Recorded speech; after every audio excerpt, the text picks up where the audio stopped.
Welcome back to another episode of Excuse My Grandma. It's Kim and my co-host, Grandma Gail. So, Grandma, we are back in New York City finally. It's so beautiful here and so happy to be back. Yeah, I feel like it's honestly a culture shock. Yeah, but a good culture shock where we're seeing people, they're smiling, everybody's eating outside. They're not smiling, it's New York City. Oh, no, they're smiling. They're smiling, even behind the masks. And as of tomorrow, which is Wednesday, the 19th of May, we're going to have no masks in a lot of places. So that's really a big step. Yeah, I know you're definitely a little bit sick of it. But I also feel like it's confusing that some places require it, some places don't. And well, you have to shop in Walmart or Costco. They're not requiring the masks. Oh, really? Yeah, the boutiques on Madison Avenue are all putting masks on. That's so interesting. Yeah. I wonder why. Well, I think they're following the CDC's policy, the large corporations, and I think it's a step forward. They want to get out of this whole cycle. Yes. So I've been trying to be social since I've been here. It's been hard, I'm trying to go to parties and things when I hear about them, but you also don't really know when you get there who the group is going to be, if they've been safe, whatever. I'm pretty sure everyone I know has been vaccinated by this point, so I feel good about it. I think everybody's been vaccinated that you know. Well, I went to a party with one of my girlfriends, and there was we were both single, and we were hoping that there were some good-looking guys there, and there were, but it was just kind of difficult to figure out how to just go up and start talking to somebody. And I don't want to blame it as it's so awkward after COVID, you're not used to socializing. I don't even think that's it. I feel like if you don't have a mutual friend to introduce you, why should a girl ever just walk up to a guy at a party? Well, you can always drop your drink on his shirt. You would and do say, that? Oh, excuse me. I'm so sorry. What's your name? Where do you live? You're watching too many romantic comedies. I know. I like that. I like that idea. I mean, you could. I feel like I've seen, someone will be like, oh, what drink are you ordering? That looks good. Or something random to just slide into the conversation. Because believe me, they want to meet other people as well, but they don't know how to do it. So it is a tricky thing, but it always is easier if somebody makes the intro. Yeah, that is true. That's true. But I also feel like when you're standing around and guys see that and they're not choosing to, whose job is it? Well, I think in this day and age, it's probably both of your jobs. It's whoever is least shy. But you know what? I think there are enough people that at the party, and eventually, if it's not this party, it'll be another party. Somebody will introduce you to new people. Because I think that's very much after over a year of being in seclusion, people need to branch out and meet new people and get new experiences and have new conversations. It's been such a down type of time, and everybody is looking to be uplifted. What was your favorite thing of last week, though? I think you went someplace in Brooklyn that you said was beautiful. Yes. I went to Dumbo House, which is, one of the Soho House locations. It was really nice. Dumbo is so cool. Brooklyn, it's like a basic, Manhattan girl when I'm like, Brooklyn is just so trendy, but it really is. My mother ran out of Brooklyn. They left Brooklyn. When the Dodgers left, they left. Yeah. And now everybody wants to go back. I know. It's cool. So I'd never been there, and it was nice. It was actually a really funny story, this date situation. My hairdresser set me up on it. I went to Valerie Joseph, shout out to him, and I was like, Valerie, who you got for me? Which of your clients can you set me up with? And he mentioned some guy, and I messaged him on Instagram, and then we went on the date. And you had a good time, so that's great. Yeah. It was a good time, and it was also funny because he's a pilot, and for the second date, he was like, do you want to go to Portland for French fries? I would have done it. I know you're a chicken. You would never do it. You don't think, what if the plane went down? Oh, please. But he has to have a co-pilot. I wouldn't go just one person anymore. I think that's scary. But anyway, maybe we'll take a poll of our listeners what they think I should do. Because I think that would be really fun, but I don't know. It seems dangerous. Well, I think if he's a good pilot, I'm sure it's safe, but True. I do think you need a second person in a plane. Yeah. Because what happens if he gets a cramp? And you And I can't take can't take over. over. No, you no, cannot no. take over. You can't even drive a car. I So know. drive a plane would be really bad. But otherwise, it's been good. I'm living in the apartment by myself. And I realized, like, you really don't need a guy to do anything except there was a bug that I had to kill. That would have been nice to put that on somebody else. Like, But did you get him? I had to. It was either the little guy would run around my apartment or he was dead. So I had to. But that and, like, hanging. Well, I had to hang a few paintings. You did that for me. Yeah, well, that was good, but that was a joint effort. We had a measure. Yeah. We did a good job. I We had stood a hammer. back and watched you hammer. We had a hammer. That hammering was an issue. But getting on and off the sofa for me was an issue to reach the nail. That was a little bit tricky. That was not cute. I should have filmed that. I think I'm too old to jump on a sofa with a hammer. People are going to be like, why are you putting her to work? Sorry. Well, this I is a need help. job. I have a job now. Well, this and, like, fixing my apartment. Well, your apartment is perfect. Even and your orchid plant is still alive. We thought we would kill that, but it's still alive and thriving. I'm a responsible adult. I'm very maternal. I can take care of a plant. Good. I'm glad because the plant is looking at you. I know. And saying, feed me, feed me. Oh, geez. Oh, also today you and I went to lunch. Oh my gosh, we went to a place down on 18th Street. First of all, we couldn't find it. But then we finally found it. It was a vegan restaurant that I'm sure is very trendy, but I don't get vegan. First of all, they have nothing to eat there. I asked for an She was like, Kim, I can't find something on the menu. I couldn't find something on the menu. It was so sad. I said, okay, I'll have. Actually, it turned out pretty interesting. Literally said, the waiter came over and you were like, I want an egg. I'm going to have an egg. It's the only thing on the menu I recognized. I didn't know what those other things on the menu were. It was like all kinds of different vegetables that must be at a farmer's market that I haven't visited. But I ordered something and he said, well, there's a very delicious, wasn't tofu, but what kind of, it was bean. Chickpea. It was a pancake. And they make that like the bread. I said, okay, that sounds good. I'll have avocado with first that. You were like, I want an egg. And they're like, what? And you were like, a fried egg. He was like, one fried egg. This guy was like, you're the like only person in here who's ever just like questioned anything. Well, I think I was the oldest person that ever went to this restaurant. Yeah. This was like beet juice. Like it was very like, and then they brought me a nice coffee and it was so strong. Well, so she asked for you were like, can I have a coffee? And they're like, we have cold brew. I didn't know what that was. I thought it was a beer.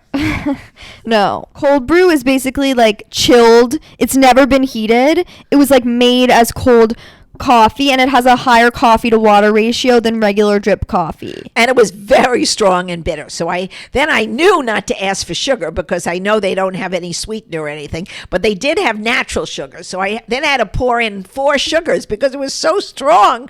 I couldn't This place drink was it. not this for was you. A bad thing for me. Any of the downtown restaurants, we've had some issues for you. I'm not good downtown. I have to stick. I told you I have to stick uptown near my apartment so they at least understand me. Grandma, what did you do this week? Well, I had a really nice week because I was walking around the city. I did more walking this week than I did the entire 7 months in Palm Beach, because in Palm Beach, all I did was get in the car and get out of a car. Here, I walked for miles and miles in the city, and it was wonderful. Everything is open. What's the funniest thing is even stores that don't have food have tables and chairs set up outside that people, I guess, can just sit and chat. It's like a big community party on, especially on the Upper East Side, and I'm sure it's the same downtown as well. Mm-hmm. It was really neat. Went to a couple of good restaurants outdoors. The same pasta that I've been eating at St. Ambrose in PB is also on Madison Avenue, so I had some more of that because I was going into a withdrawal that I didn't have spaghetti bolognese for about a week.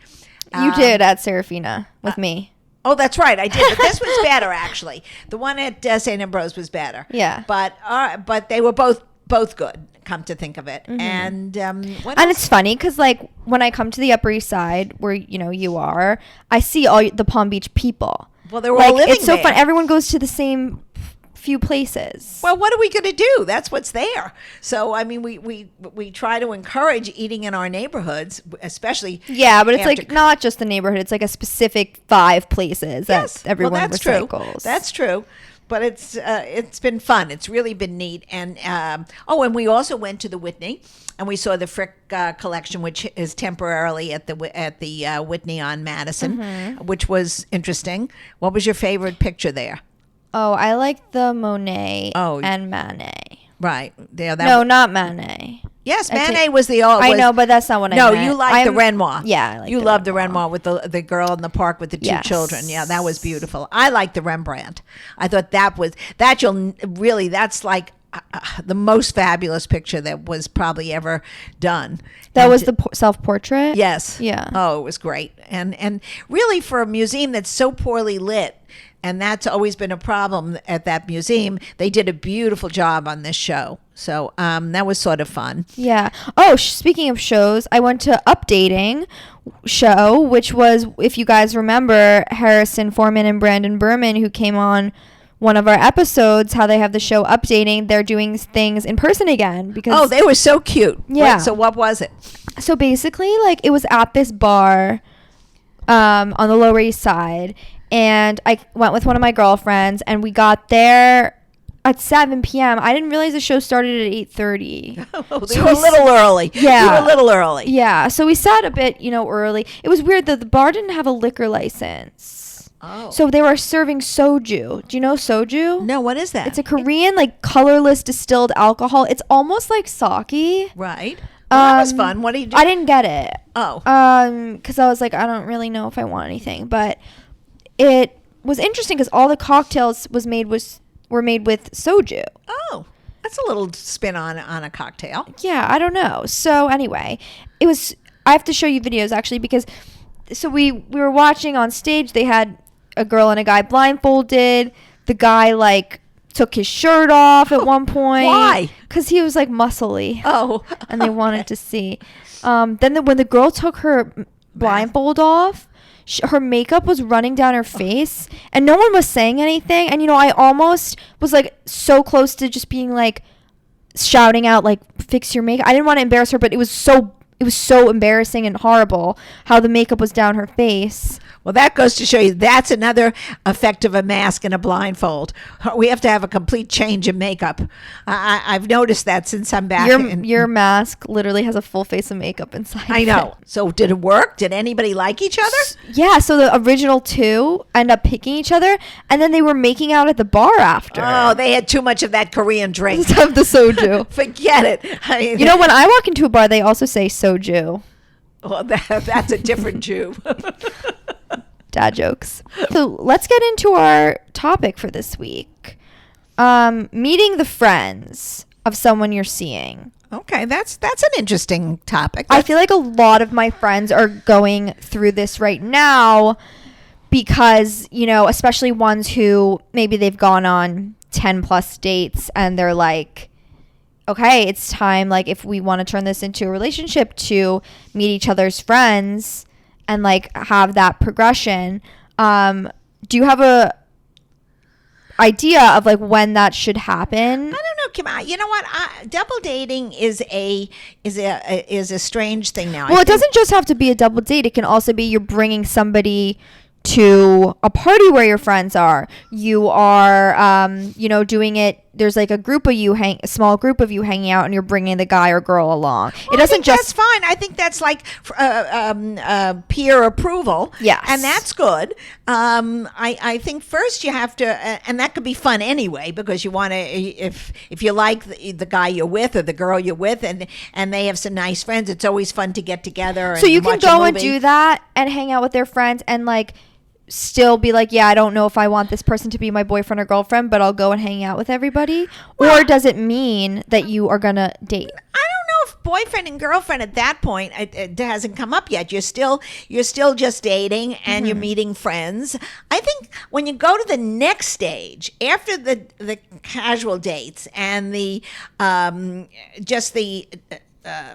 dating with by yourselves, once you start adding other people in the mix, I think that becomes a little more tricky. So you have to see that everybody gets along and that there's some common interests other than just maybe wanting to watch a movie together and share popcorn. If there really isn't a commonality, if you don't all like to watch the Knick game or watch a golf tournament, what's the point of having 4 people instead of just going out solo? I don't know. Maybe people think it's, fun to switch it up, to be with a group and not just sit with one person. Well, that's true. That could be also. But I also just think like it's nice to have, if you do like somebody, if your friends also think the person is nice, it always makes you feel good. Right. I don't think it's necessary because you're not dating your friends. You're basically dating the other person. Well, there's 2 sides of it, right? I think I've been in situations where I'm like, I really like this person, so I want my friends to meet them. Because, naturally, you would want people you like and people you like to all hang out, you know? But then there's another side of it of, I'm going to bring this person around and, as you said, for approval, I also think this isn't college anymore. So I think once you're a little older, I think when you start introducing other people in the mix, it becomes a different dynamic. So it sometimes it can work. Sometimes you might want to, even if you have a sibling that you like, to hang out with your sibling and their date, perhaps. I mean, that could work too. Or if whatever. But I think first you should go out with the person alone and see that you enjoy each other's company. If you need other people along to make the evening go by, that's a horrible then I sign, think then you got to say that's the end of that relationship, and that's really not a relationship. It just was a casual meeting. Yeah. I'm just thinking because I'm thinking about my situations when these things have happened, and they all really vary. I mean, one time I was seeing somebody, we weren't boyfriend and girlfriend yet, and we were like, oh yeah, we'll do something with your friends. So we went and to one of their apartments, and we all made dinner together. I thought it was a really fun night.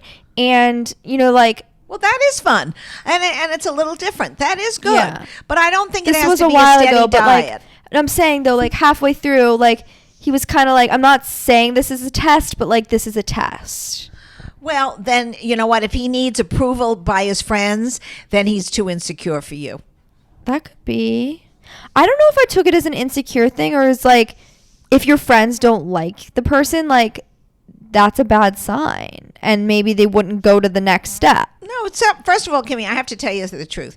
Who your friends are today might not be your friends in 5 years. Yeah. So I think, and also your friends should like anyone that you bring home, if they make unless you they're happy. Toxic. Right. That's correct. Unless somebody is really verbally abusive to you in front of your friends, and they would be turned off. But I think most friends are supportive of each other and want you to be happy. So I wouldn't take that too much of those kind of comments seriously.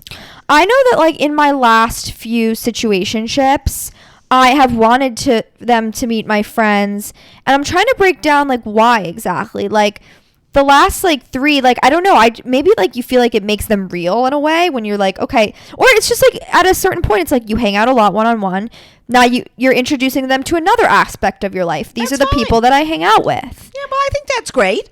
I mean, I think that's part of moving forward and having fun with each other. And you certainly don't have to always be by yourselves on a date. But I don't think the approval by friends is necessarily that important. Yeah.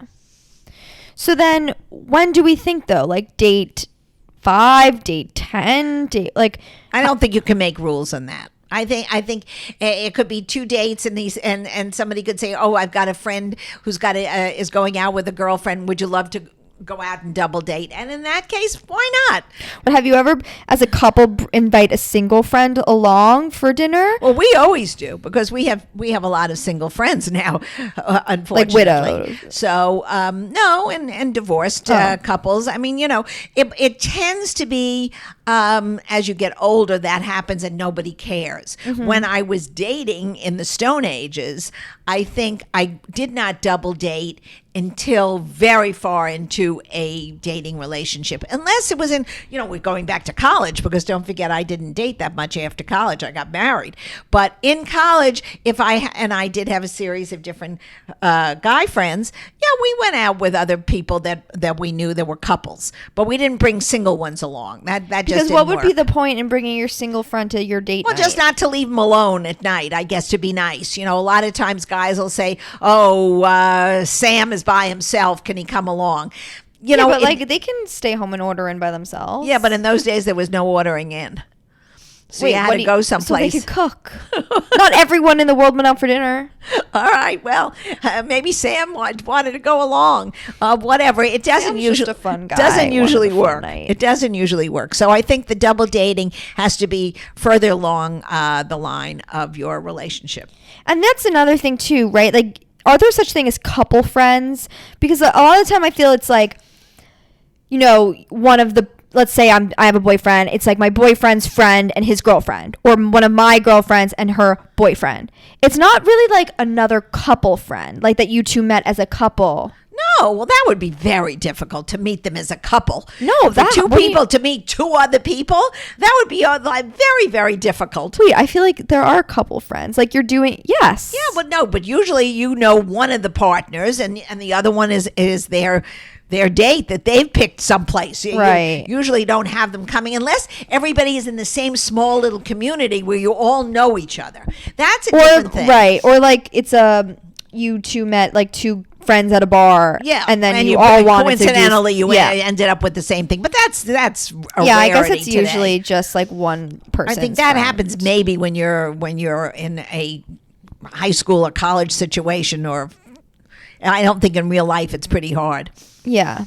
Okay, so there's meeting the friends and then there's meeting the family. That's a whole other story. So you meet the friends before the family, correct? Yeah, well, I don't know. You see, I'm not hung up with introducing my parents to my dates, because we used to have to. When we went out on a date, our parents had to meet them. They had to come to the door like a human being, shake hands with my father, and say, "I am going out with your daughter." You think if someone like drops me off and picks me up now, if they didn't come inside, that would be messed up? Well, in my time, it was unheard of. My Really? Father, oh no, there would be no Why way. would they come and meet you if they're not your boyfriend? Because that was what you did. You didn't go out with a gentleman, or a girl didn't go out with a fellow who didn't meet your parents, or were fixed up by somebody in a family. You just didn't.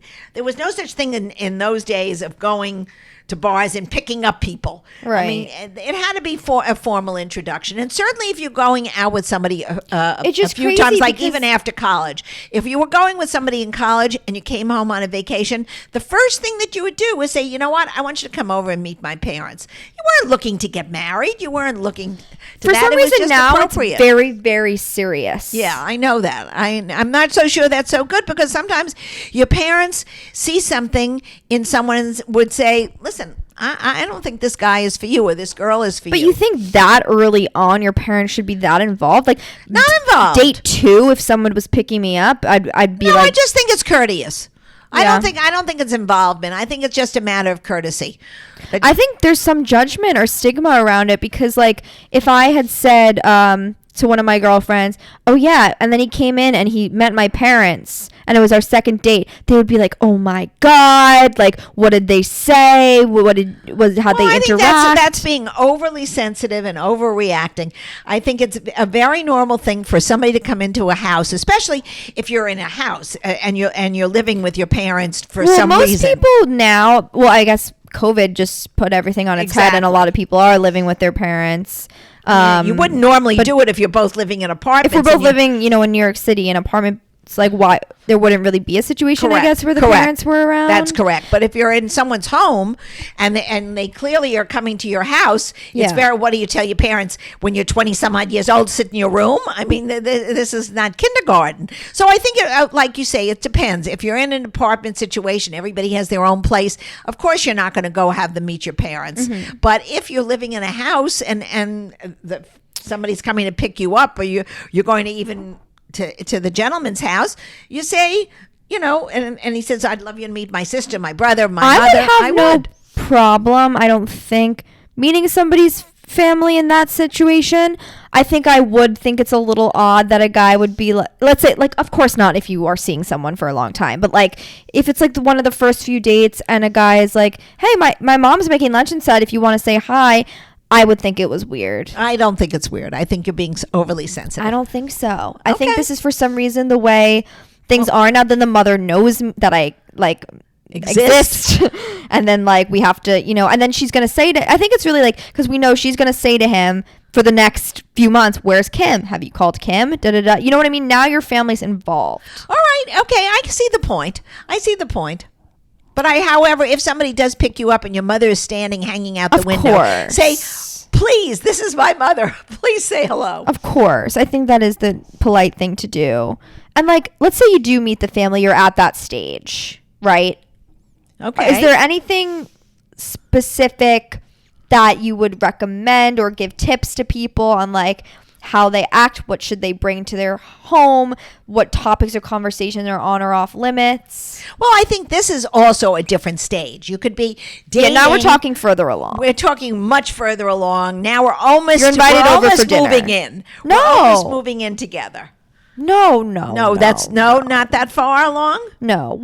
I hope you've met the person's family before you're moving in together. Well, I don't know. A lot of people don't meet their families. I think they do. I think once you become official boyfriend and girlfriend, maybe even, no, I think even before that. Well, I would hope so. I think you're right. But let's say they don't live in the same city. Sure. So, I mean, then you don't necessarily meet them. Yeah, I don't know. Most people I know, I think once they become exclusive or somewhat serious with someone, they've done something with the other people's family. Well, then I think what and they're definitely not moving in together. Yeah. All right. Okay. Well, I don't know what the hesitancy. I think there's a lot of commitment issues in today's dating. Doesn't seem to me that people really commit to being with one person. They like play the field too much. After a certain point, the field isn't so great. It's the same field, so you have to just. The field is just like dried out. Needs some serious farming. It needs some new players in the field. But I honestly think that when you go to meet a parent or a relative, whatever it may be, a grandparent, you certainly bring a cookie, bring a cake, say, can I bring dessert, bring some candy to the house. If you know the person loves to read, I would even buy a book if I was coming for dinner. That's so nice. Well, I think you have to be nice. I'd walk in and be like, bitches, it's Kim, I'm here, what up? Then they would say goodbye. That's what's up. That's what's up. Get the fuck out. Get out. You're not for my son. I'm joking. But yeah, I guess like you bring a little something. You're polite. You talk like, do you let them lead the conversation? I guess it depends on your personality type. Exactly. If you're, I'm sure that they want to meet you just as much as you want to meet them, and leave a good impression. So everybody's a little nervous always in the beginning. I'm sure it's very good over food. So usually everybody sits around a table and it gets a little more loosey-goosey.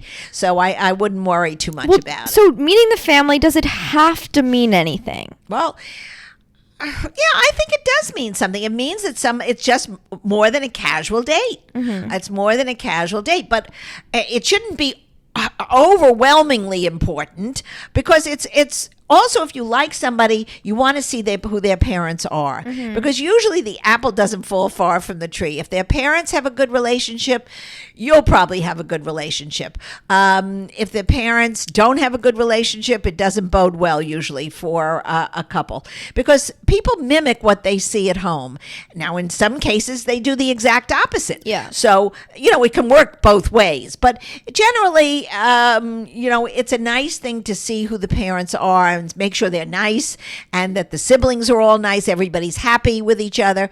And, life is not so easy. There are always issues in every family. So you got to take everybody with a little grain of salt and hopefully have a nice evening or a lunch. Yeah. Because I have some friends that, like, if they know that they're, let's say, they're hanging out with a guy, they are hooking up with, dating casually, whatever it is, and their mom will call them. And they'll be like, oh, yeah, I'm at Sarah's house. Like, I'll talk to you later. And then the girl, let's say my friend is Sarah, she'll be like, oh my God, his mom knows I exist. He's told her about her because whatever. Does that mean anything? Or is it just like he probably said once before, yeah, I'm hanging out with this girl? I think it depends what you mean by hanging out. I think if the boy has mentioned something to his mother that I'm seeing somebody, then naturally she's going to be curious. No, but so that's a good sign, then. I think it's a good sign that he is speaking well to his parents about his date or her date. But I wouldn't put too much stock in it. You're not that far in the relationship. I've definitely dated guys who their moms knew about me and I didn't end up like actually dating them. So that's correct. Yeah. And sometimes it's family friends that you're dating and you certainly know the parents. That doesn't mean that relationship is going to go anywhere. Right. Like sometimes it's like a childhood friend. Correct. Or like, of course, Correct. You've met the family before. That's a different situation. Right. Okay, we're going to go through some of our questions from our listeners this week. Grandma, we have some interesting ones here. Okay. Read them out, Kim. If a guy takes you on an expensive date, does that mean he wants a relationship? Absolutely not. Spending money means nothing about the relationship. It just means that he either likes to go to an expensive place or knows that you like it and wants to make you happy. Mm-hmm. But it's absolutely has no bearings on whether that relationship is going to go anyplace. I agree with you. I think maybe why someone may think that it would be correlated is if, for example, it's more of a to-do, like they make a nice reservation, they're putting more money toward it versus like, hey, do you want to grab Taco Bell? I think that the effort of going out and making someone have a good time and laughing together is the most important thing, no matter where you go. So how do you show effort if it's not a nice restaurant? You call up and say, I want to see you, and I want to take a walk with you, and I want to hold hands, and I want to look at the sky, and I want to look at the moon, and just do a nice thing with you together. If you both like to go someplace expensive and nice and you can both afford it or your date can afford it, then by all means. But it isn't a prerequisite because that means nothing. But if I had said to you, yeah, a guy, like he wants to hang out all the time and we take walks, you'd be like, you haven't gone out for dinner?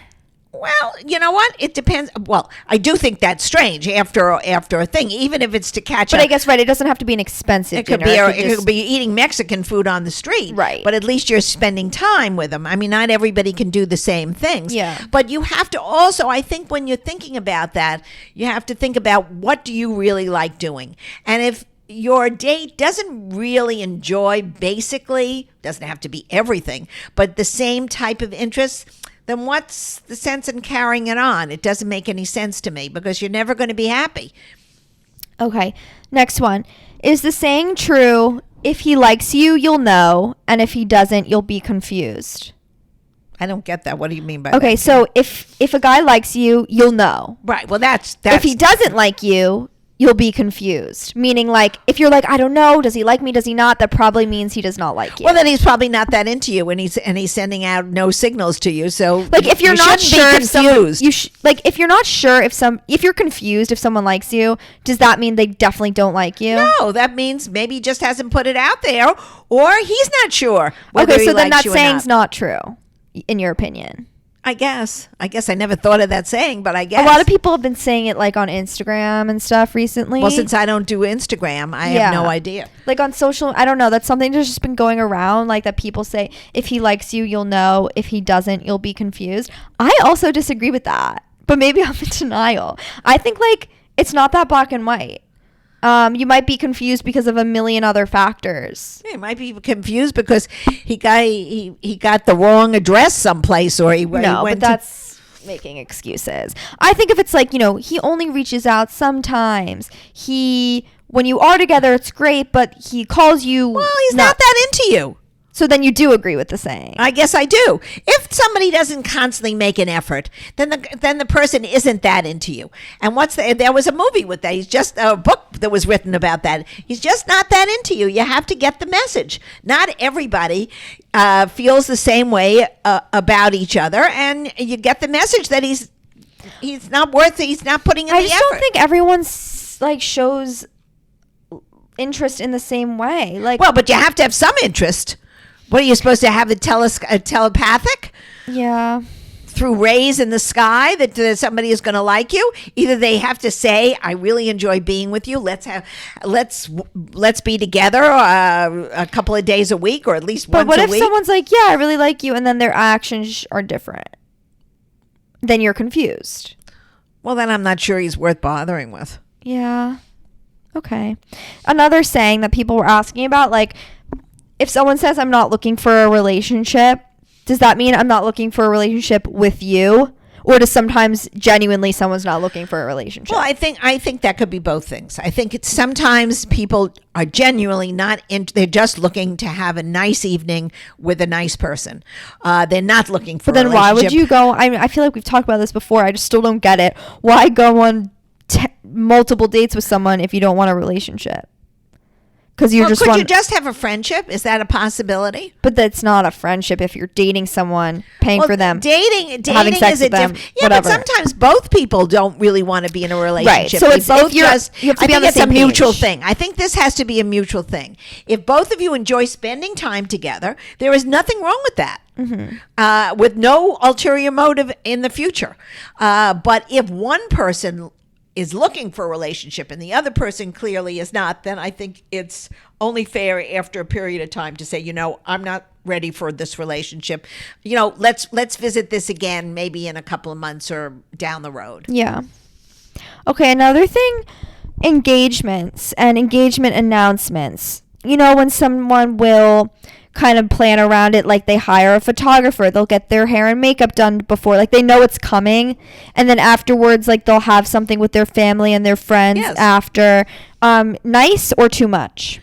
Well, that's what we used to do. I don't know what they do now. No, people do that now. Oh, they like go, they'll have a whole party after, their friends and family will be waiting. Like, but we would get engaged and usually the fellow would tell the parents and they would meet afterwards, which was very nice, so that everybody would be part of the celebration. But we were also much younger. I don't know as you get older if people do that anymore. I don't know. People are doing it, and they make sure they will be posting it on Instagram. Well, that's the whole difference. Yeah. So I'm sure that's part of the whole thing. Yeah, I think they like hire a photographer and stuff to like show everybody the whole thing, and like a lot of people have the mindset of like this should be an intimate moment. I think it should be an intimate why moment. Is it all I don't over? mind having an intimate moment and then sharing it with the parents, but I don't think the entire world has to know that you got engaged and where you got engaged and how big your ring is. And that I just think is more so information funny than you need. Because now I'm getting to the age where I don't know that many people getting engaged, but there's a few like friends of friends, and the first thing everybody is always like, let's see a picture of the ring, and like they usually have posted it on Instagram sent it to each other. That hasn't changed. No. Every girl always likes to show it off, no matter how big or how small. Wait, we need a little education here. Actually, by we I mean I, but I feel like all of our listeners. What size wedding rings are like out there and like options for people? Well, that you could buy something that's what's $20. The norm for somebody who has like a very comfortable job? You know what? That's between the man and the woman. But like 2 carats, 3 carats, 4 carats. I think something in that range. But the thing is, it really depends on the person. I mean, there's some men that are able to afford a large ring and they're older. Like Don't forget ring? It's older. You're older now. When I got engaged, I had a 3-carat ring, but my husband was 23 years old, and that was very nice. I think people are still doing 3 carat. Well, it was very nice, and it was beautiful, and it was, I eventually traded up. Yeah, that's what a lot of people, I guess. But for many, many years, that was on my finger, and it was very, very lovely. What would be like you would be shocked to hear if somebody had like a 10-carat ring. Well, that's got to be. Or that's way too much. Okay, that's so too much for a like young girl. For a young girl. Unless it's Paris Hilton. Right. So what about like a 6-carat ring? Well, that's awfully big too. I don't even know what these things look like. I'm just throwing out numbers. Just look at it. 6 carats would be the size of a grape. I don't think you want a grape on your finger. That's huge. I don't think that's necessary. I think 4 and 5 is still very big. Yeah, and that's a nice size though. 4 carat is a nice size ring. But I think it should only depend on I'm looking what down you at can my hand afford. as we're having this conversation. You can only. I don't know. You can only look at that. You're very small, so you could get a smaller ring. You don't need. No, it so don't big. tell anybody that. Good things come in small packages. Yep, one of Grandma's favorite lines. Okay, someone else wrote in about this whole entire situation that a guy that they have gone on a few dates with have not reached out to do another date specifically, but they've reached out to initiate conversations. Hey, how are you doing today? Whatever it may be, but have not specifically been like, do you want to do dinner again? Like what? Jimmy, this is the same situation. He's not that into you. It's the same. Right, if you're confused. Yeah, exactly. The girls basically, I think the girls today are in such a bad situation because they've sent out the wrong signals to the fellows that, oh, it's all right just to be casual and to text and to banter. And there's no such thing as making a commitment. So it's, again, the thing, fear of commitment, fear of calling and making an actual date. I mean, a date is a date. It's not a banter. It's not a text. It's not a phone call. Call up. This guy should be either calling her, let's go out for dinner, let's go to a movie, let's do something, let's play golf, let's go swimming. It has to be a one-on-one. It cannot be just how's your day going? That makes no sense to me. If he initiated the conversation, why can't she just say, hey, do you want to do something this week? Well, I think you're right. I think she has to say back to him, glad to hear from you. Why don't we have a cup of coffee? Because maybe like he doesn't want to if he's not asking. So why would she ask? Well, he must have some interest if he's texting her. Right. That's what confuses us though. Well, it can't. It's so you have to put it out there and say, I got your text. Let's have coffee or let's have a drink. If he says no, don't you think these boys know that the girls are interested? I don't know. I don't know if anybody knows anything anymore. I think everybody's so involved in their own worlds and not thinking about anybody else that they really don't think maybe. And I think the guys are socially retarded. I think they need a refresher course in dating. Is it okay to order a drink while you're waiting for your date if they're running more than 20 minutes late? Well, I think it's probably all right, but if they're running, did he text and say he's coming?